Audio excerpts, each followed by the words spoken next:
let's find real and complex roots of any equation. So like we have this equation over here. We've not really dealt with any equations that are like above quadratic or cubic equations and powers above 3 basically. So over here we have 5x to the power 5. The highest order over here is, the highest power over here is 5. So what I'll do is, this is not really difficult, because if you think critically over here, if you just write this down as 5 into x raised to the power 5 minus x is equal to 0, and then this 0 over here will be divided by 5. So this now becomes x to the power 5 minus x is equal to 0.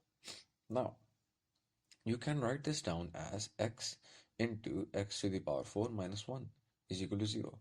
So either x is equal to 0 or x to the power 4 is x to the power 4 minus 1 is equal to 0. Now this is a further simplification of this equation over here. Now, as you know, we'll apply this particular formula over here, that a square minus b square is equal to a minus b into a plus b. So once this equation is applied over here, you get this equation. Now, either x square minus 1 is equal to 0 or x square plus 1 is equal to 0. Now, upon solving it, this is basically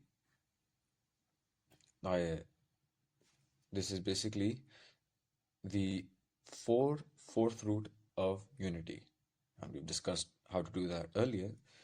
Now x square is equal to 1, x square is equal to 1. You get x is equal to positive 1 or negative 1, positive 1 and negative 1, not or negative 1. And if x square is equal to negative 1, you get x square is equal to positive iota or negative iota. So